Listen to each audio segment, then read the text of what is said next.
Hi everyone, welcome to my channel, or welcome back to my channel. I'm Amma Mama. I hate this.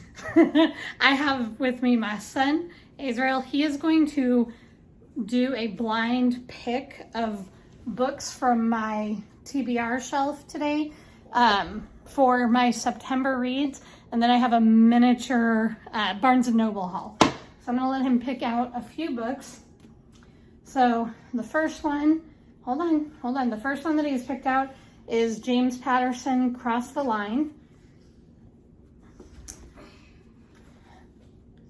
And this one, it says, under pressure from the mayor, Alex Cross steps into the leadership vacuum to investigate the audacious killing. But before Cross can make any headway, a wave of murders erupt across the city. The victims have one thing in common: they're all criminals. And the only thing more dangerous than a murderer without a conscience is a killer who thinks he has justice on his side. So this will definitely be a good one for September. The second book that he pulled off the shelf was James Patterson, Crisscross. If you saw one of my first videos, I have a lot of James Patterson books that my sister had got me for Christmas last year. So, but these are good because I was hoping to get some of like the thrillers and mysteries and horrors for September and October. So this one says, mere hours after witnessing the execution of a killer he helped put behind bars, Alex Cross is called to the scene of a copycat murder. A note signed M rests on the corpse. You messed up big time, Dr. Cross. Was an innocent man just put to death? As the executed convict's family launch a vicious campaign against Cross, his abilities as a detective are called into question.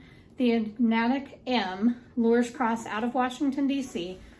to the sites of multiple homicides, all marked with distressingly familiar details that conjure up decades-old cases and Cross family secrets. Details that make it clear M is after a prize so dear that, were the killer to attain it, Cross's life would be destroyed. So this should be good. And then he pulled out one more. And I kind of saw, I think he picked the biggest book. So we have the complete tales and poems of Edgar Allan Poe. So this will be, I'm not going to let him pull anything else off of the shelf for September, because reading this, we'll see. We'll see how that goes. I will give it a try, but I'm not going to guarantee that I'm going to be able to get through that entire book in September. Barnes & Noble, and today's my birthday, and I had some books that I had seen that I wanted to read, so I went and did a little book shopping. The first one I got is The Nanny by Lana Ferguson. This one says, a woman discovers the father of the child she's nannying may be her biggest, only fan in the steamy contemporary romance by Lana Ferguson. So I'm not going to read the whole back of this cover right now, but I've heard good things about this one from when I've seen people review it. So I'm looking forward to that one. And then I also picked up Red Rising. I honestly don't know a lot about this book. I've seen a couple of different people give this book 5 stars before, and so I'm looking forward to reading it. Only thing that I'm going to read off of here, it just says, his wife taken, his people enslaved, driven by a longing for justice and the memory of lost love, Darrow will stop at nothing to bring down his enemies, even if he must become one of them to do so.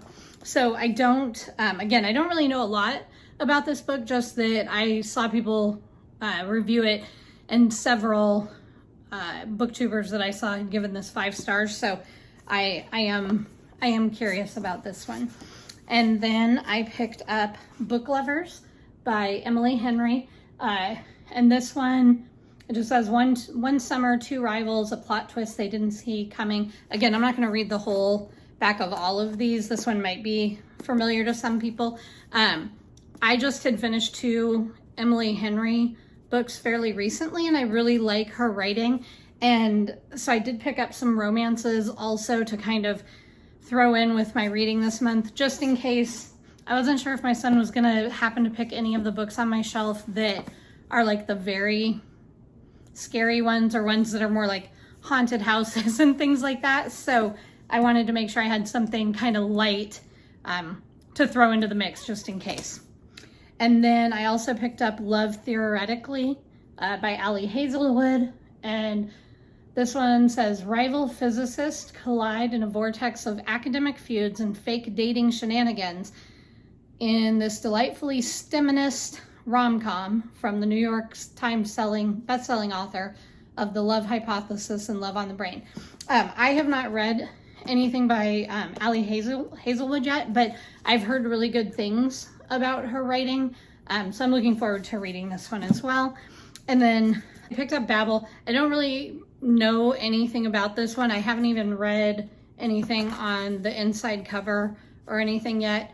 I've seen some people who have just done like a brief review, but I don't remember a lot of what was said about it, just that the people that I have watched seem to like it. And so because I've been reading a lot of like fantasy stuff recently and trying to get more into those, I was really interested in reading this. I think it's that style. I do know it looks like this was set 1828, so we shall see. I'm hoping I like this, but just the cover and all of that, it kind of goes along with the September vibes and stuff. There's a lot of books coming out towards the end of this year that I'm really excited to read. I just watched a video by, and I hope I'm saying all this correct, but it's Sid the Bookworm. And she listed like 30 some books that are coming out between September and November, I believe, that I'm really excited. There were a few that I'm not super interested in reading, but there's definitely a bunch that I have on my list now that I want to read. So I'm going to see how far I get through the ones that my son picked out, adding in some of the ones that I just picked up from Barnes & Noble. And then, like I said, there's a couple that are going to be coming out in September that I may add to that. And so we will see. But as of right now, this is my September TBR. I feel like it seems like a lot of books, but again, I've been doing a lot more. I'm not going to pick up the Poe book because I'll make a mess, but I have this plus, okay, wait, let me see if I can grab it. Okay, so I have all of this. Okay, I have all of this for my September TBR, and we will see how far I get. The main one that I'm worried about is Edgar Allan Poe, but because this one is it's the complete works, and it's poems and tales, like it's one that I won't do all in, I won't read the book all at once. It's something that I'll be able to pick up and put down and read other stuff in between. So hopefully I can at least make a big dent in that, if not finish it this month. So this was just a quick little video. I will see you all next time. Bye.